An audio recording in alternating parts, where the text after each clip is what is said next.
Free audio post-production by alphonic.com.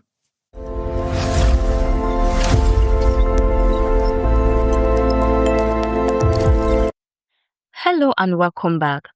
This is Excel Mastery Class with Pinsight, and in this lesson we'll be looking at how we can work and manage our Excel interface. Now, to start with, we have to look at what we call navigation, data entry, adjustment of rows and column, as well as understanding how we can format our cell. Now, to start with, we'll be looking at some of the things we've mentioned in the previous lesson, such as your name box, your formula bar, as well as your cell.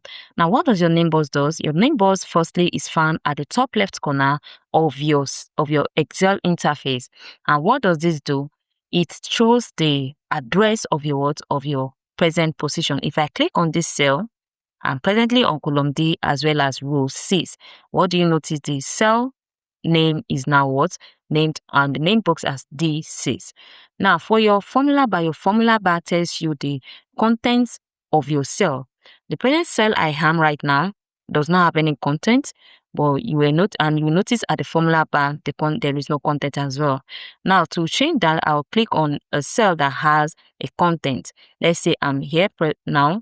I'm in cell B12, and the content and which means the data or the text therein is action, and here the formula bar has it. Now, moving on. What does navigation mean? Navigation simply means how we can move from one position of our Excel sheet to the other. And one of the things you must know when you want to start navigating is what we call the arrow keys. The arrow keys are found at the right side corner of your keyboard, and you have the top, the down, the right, and the left arrow.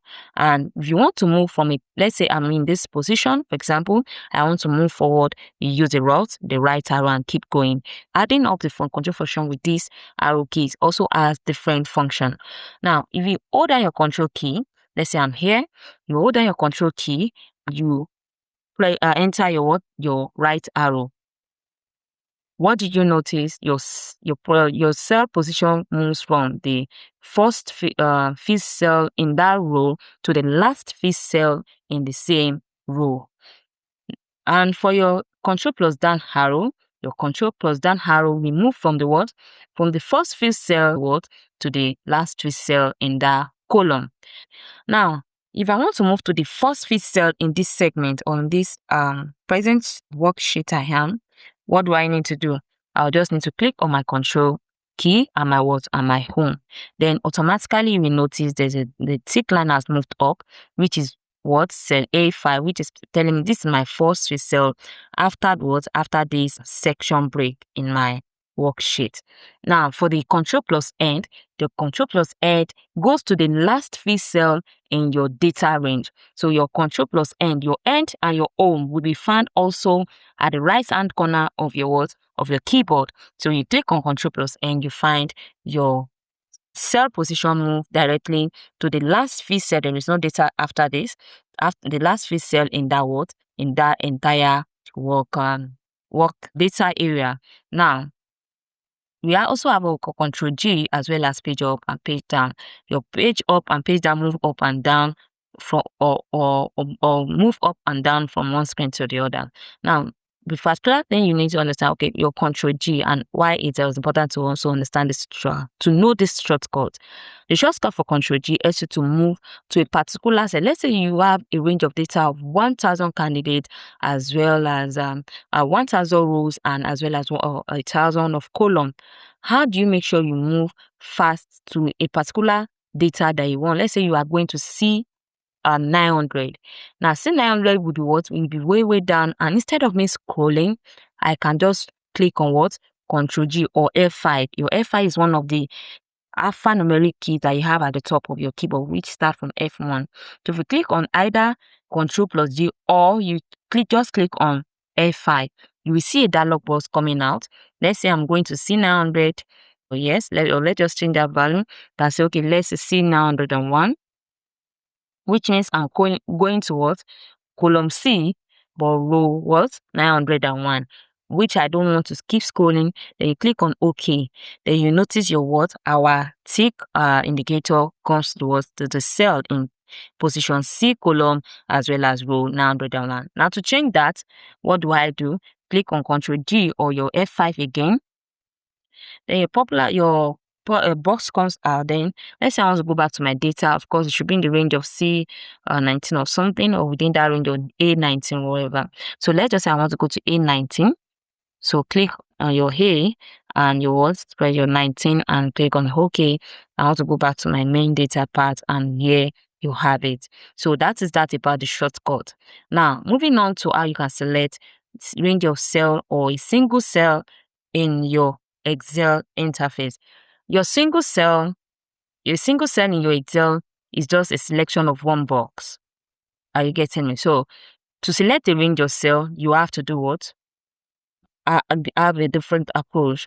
The first thing you want to know is you can hold down your left click, then drag to whichever. If I want to stop here, I stop here, but you keep moving till you have achieved or got into your desired position.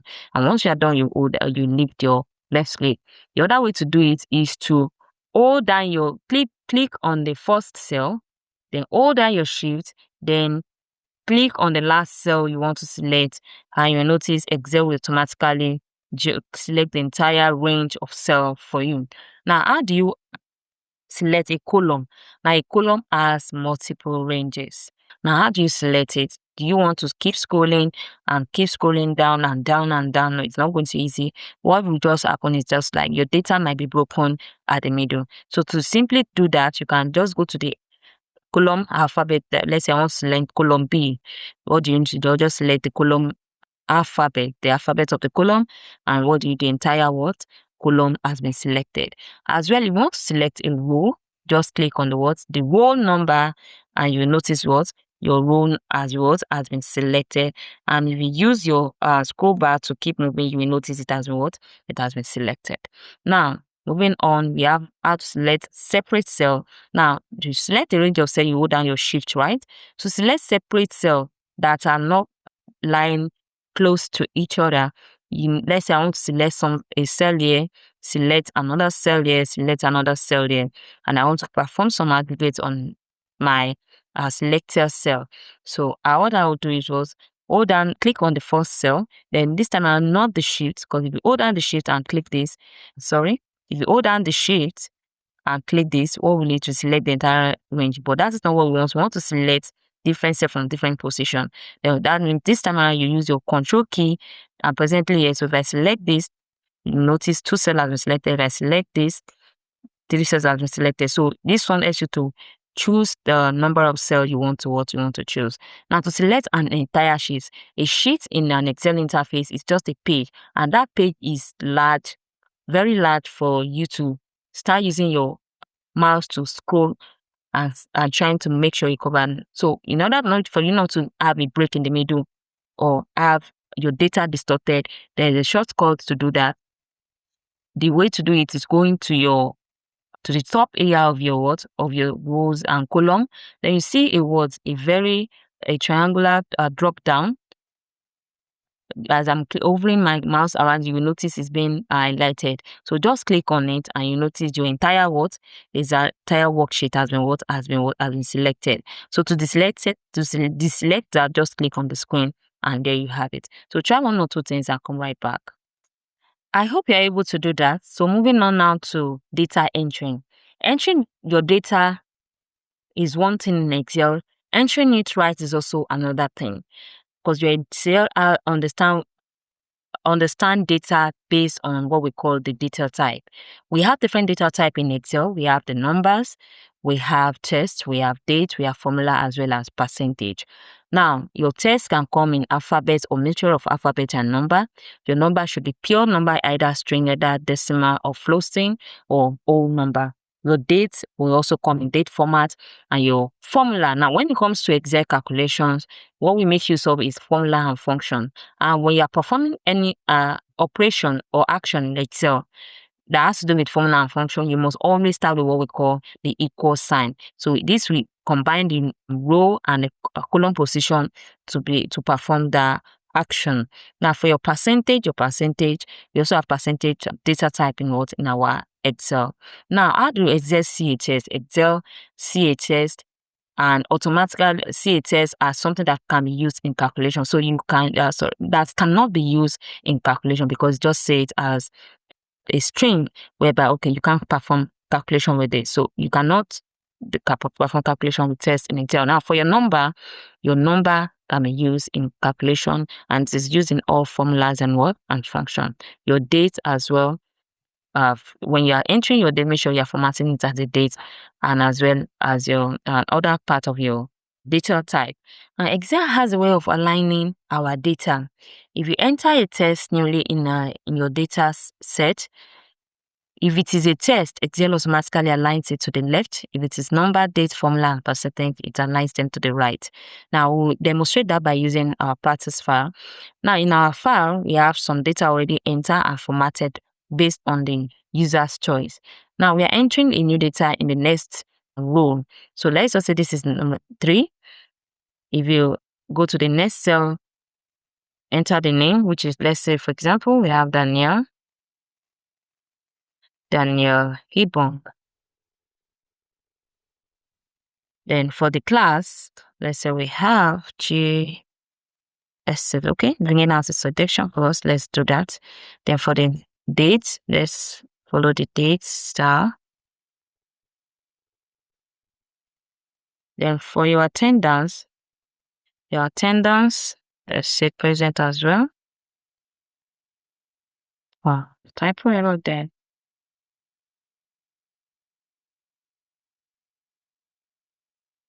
Then for your score, let's say we have given this 78. And for the remarks, let's say good as well.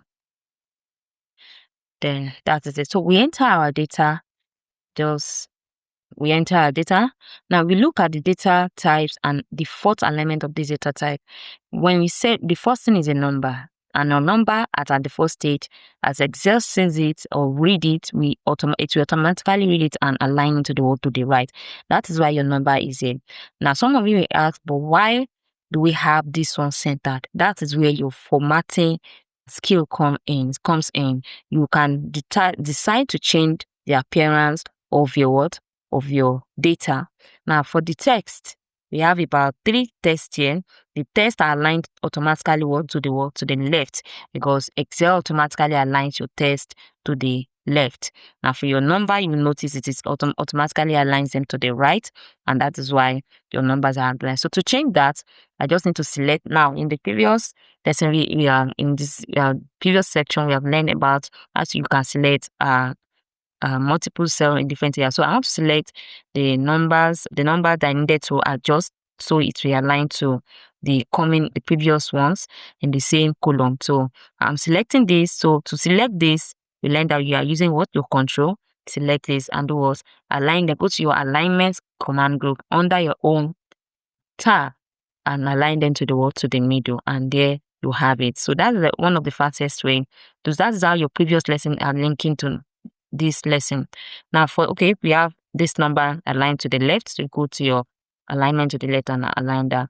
Now for your text, this is aligned to the center, so make sure it's aligned to the center. You can correct the casing later, which I made the sentence case and for this as well. Now, since we understand how to enter our data, we are moving on to how we can easily format our data. To format your data, you also have different shortcuts to do that, and depends on what you want to perform. Now we have the F2 key, which is to edit your cell without deleting the content. For example, I made some error in the name and said, or you want to change the name of the data, you can select the cell, then click on F2, then automatically you see your cursor blinking inside the data cell. Then you can just adjust the name. Let's just say how here I want to use. Let's just say Emmanuel. Emmanuel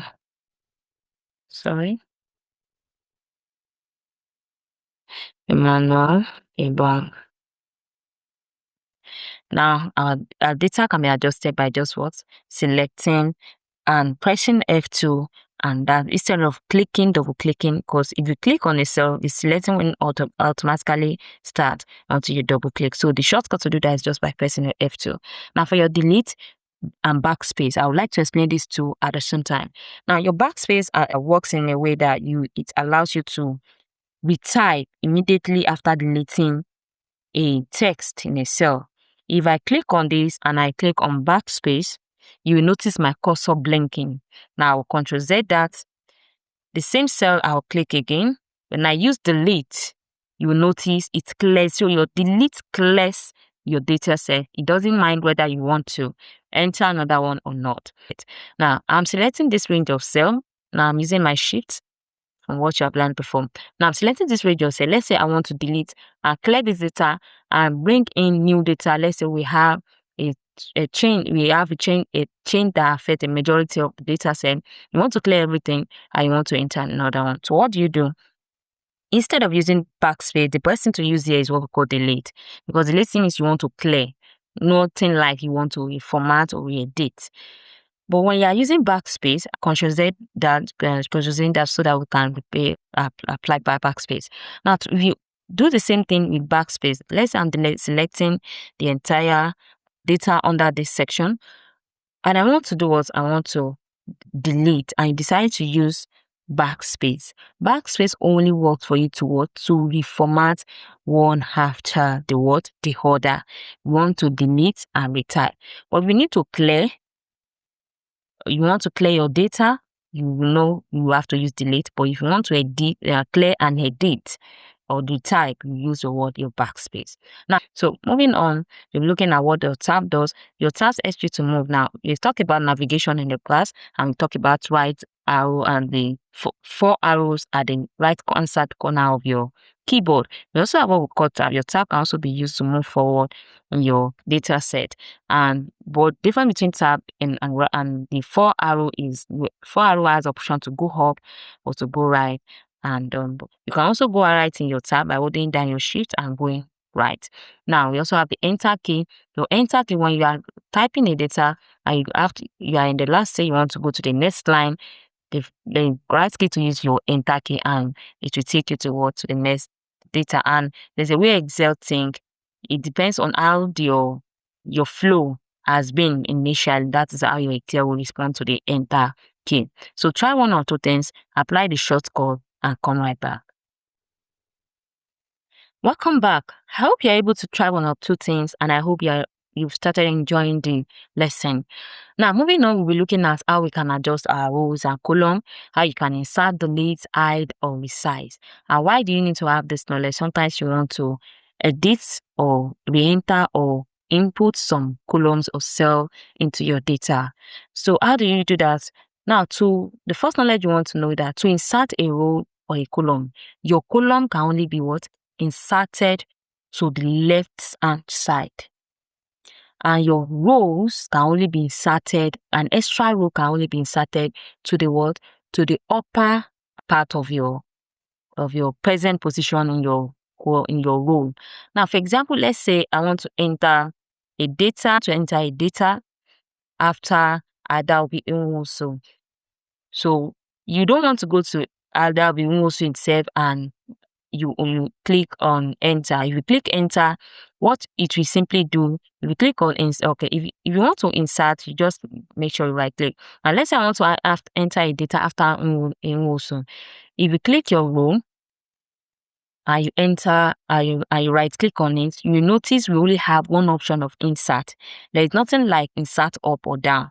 So in Excel, we can only insert up for the rows, and for the column, we can only insert left. So if you want something after Adaobi, you click on the next row after Adaobi, right click on that, then you do what? Insert. And there you see that a new rows has been brought in. So you can undo that because we don't need it.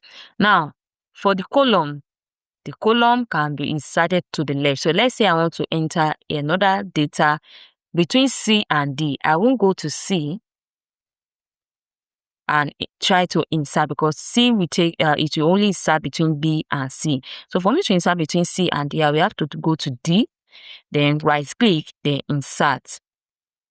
Then you will notice a new column has been inserted. How can you now delete your rows and column? To delete rows and column is simple.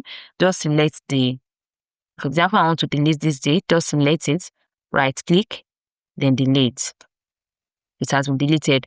There's a way Excel automatically, it won't delete the alphabet, it only deletes the rows, and the alphabet or the numbering will be adjusted. But you will see the effect when I click on row, because rows has data. Now if I click on this row, right click, and I say delete, you will notice the data earlier has been deleted. Let's make use of the data, the name, for example. So we click on this row, right click and delete. You will notice we don't have Adobe again. So I hope that is clear to us. Now moving on, how we can hide our rows and column. Now to hide your rows and column, you can only simply select the column, right click, then you go down, then you see what we call hide. When I hide, now this time around, you will notice my column has been skipped. This is telling us, of course, after C there's something. And if you notice at the top here, you notice it's very thick line, which means we are hiding a particular row. And this is very useful in a case whereby you want to present a data to a certain set of people, but you want to exclude some data from the report. You only need to show them the final result. So we want to hide the analysis part or some part of your document. So what you do is just to click on the range of cell or the range of rows or the range of column and do what? Right click and do what? Hide. Now you could say you've been able to skip about 2 columns. This one is not deleting, this is hiding it. So it will skip it. So to now return that back, you just need to click, make sure you locate the thick line and your cursor has already shown the dividing arrow. Then right click, then do what? Unhide. Then you notice your key is out, your E is out. So to unhide the D as well, the same way, make sure you locate the position of D, right click and do what? And you unhide it. So your D is out. Now, moving on, how to resize your rows and column. We notice in my test, some tests are hidden and some are overfloating. Here we have 2 columns. The column high, the column that I inserted earlier was there, and for this one the text and not actually spread out. So to adjust that, you just need to go to the column name, the column tab, which is the letter A here. Then make sure you go to the tip of it and double click, and automatically it has been resize for you. Now, if you want to extend your rows or your column, you just need to also hold down your left click, then you drag. You can see how it has been dragged. To adjust it back to the width of the column, which is AutoFit, just go to the same end of the column or the row and double click, and it will be adjusted to fit the column. So you can see that the column we added earlier was A, but the alphabet here is overfloating. There's what you can do, we call text wrapping, which means you can either resize this to fit the text. Now you can see the column we added earlier has been was there.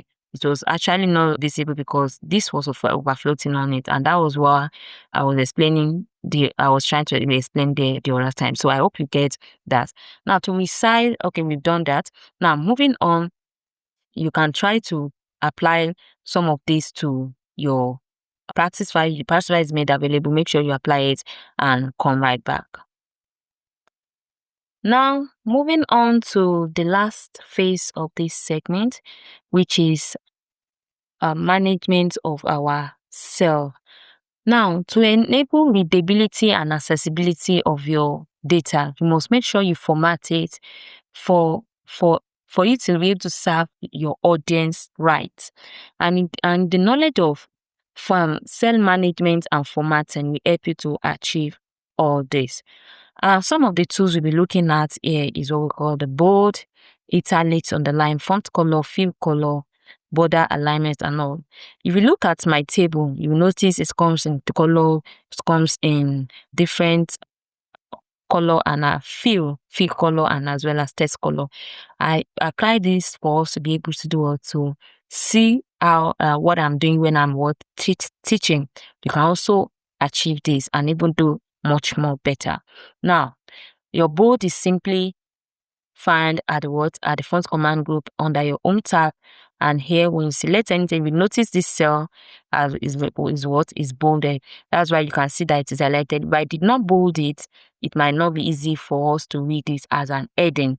Now, how do you do that? Just select it and do what, and click on bold, and that's how you bold your data. Now, to apply italics, click on italics, then apply the italics on any of part of your document. Click on the cell and apply italics. If you need to apply it to a range of cell, remember, hold down your shift, select range of cell, and apply the what? And apply the italics. Now, your underline is simply a way of also highlighting your text out by simply underlining it. Click on underline, then you do what? You click on the letter U at the font command group, then you underline. The font color also determines how your text can be read. If I click on this and go to my font color, if you notice the font color is white, let's say I use the background is dark. If I go ahead to use dark color as well, what will happen to my readability? You can see it is hard to read. So you must make sure you are mindful of the type of color you use and the color you use and how you mix your background and your word and your text color. Now for your fill color is also your background color.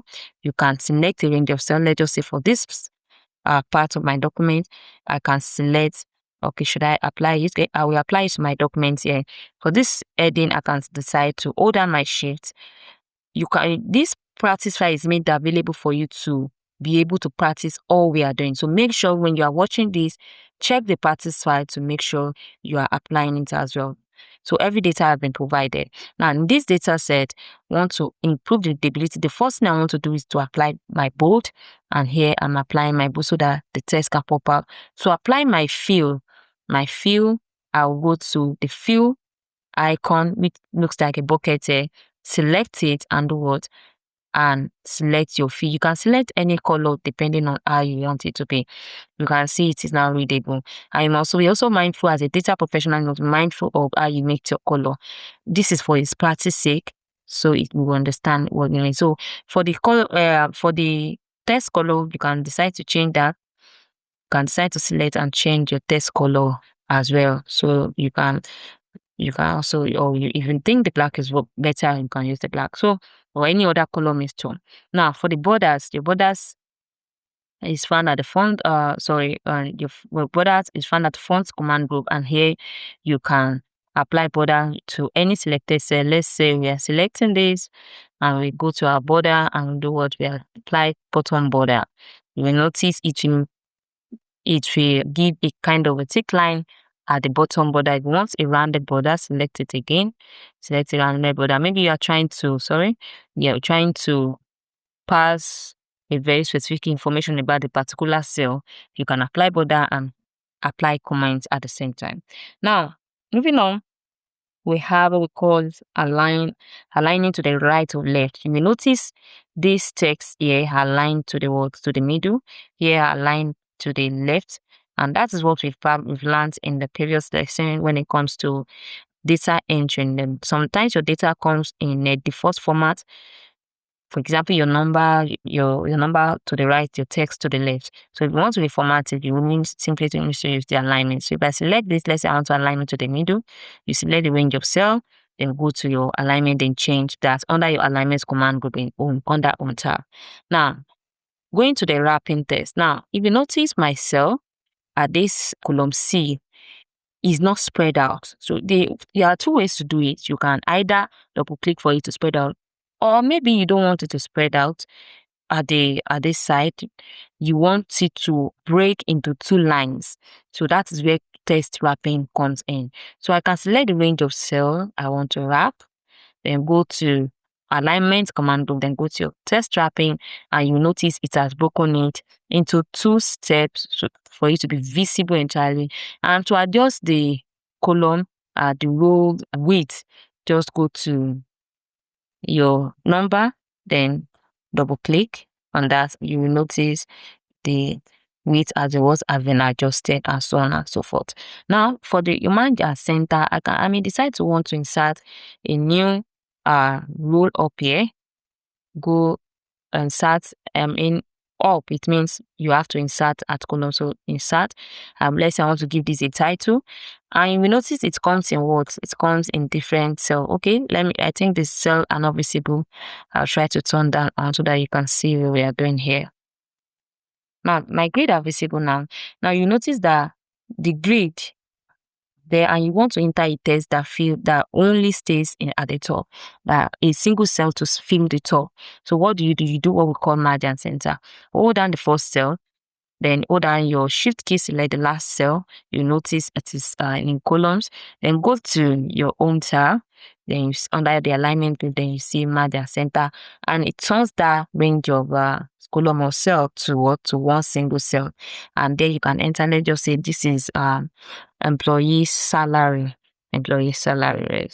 So we enter our data. Okay, our text must be in white color.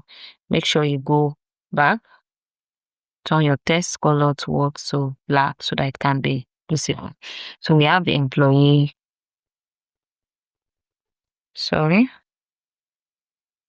That is coming out in.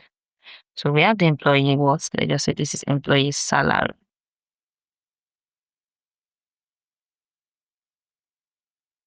So we have the employee salary. You can go ahead to do one or two formatting, such as you can increase the size, you can change one or two things about it. So you can increase the size, you can even change the color, you can even apply fill. You can even apply fill for that particular place. Let's just say this time around, once I apply a fill, later fill something just light. Okay, can apply a fill. You can see it's on italics. You can turn off that italics and leave it that way. Now number formatting. Now when it comes to number format, it's just the way of telling what type of number. Because sometimes you are typing currency, sometimes you are typing digits that are meant for calculation and all. So you want to format your number. This is a monthly salary. Of course, it has to be formatted in what? As a currency. So you select the range of cell, go to your what? Go to your number command group under your own tab. You can see it says it's in general. We have different option: percentage, decimal point, as you could have different choice to choose from, but that is not what I want. I want to format it as currency. So I choose my currency. That is how you have to reply. And we also have different currency. If you click, let's say I click on this, let's say for example, this might not be logical for this, but let's say you want to format this in a different currency. You go to more number format. Then you see currency. Then you can select the symbol of the currency that you want to pick from. Let's say dollar or any other. So you can decide to choose maybe Canada dollar as on so on. So once you are done, you click on you click on OK. And you notice your number has been formatted. We also have different formatting for numbers. We have currency, we have accounts, we have short date, time, fraction, scientific, and the rest, and so on and so forth. And for your test, you also have test formatting and so on and so forth. So we have come to the end of this section. I hope you get practice file. I hope you practice, and I hope you find a way to, even if you don't have access to digital tools, you can find a way to locate business AI around you to try one or two things. Have a nice day. Free audio post-production by alphonic.com.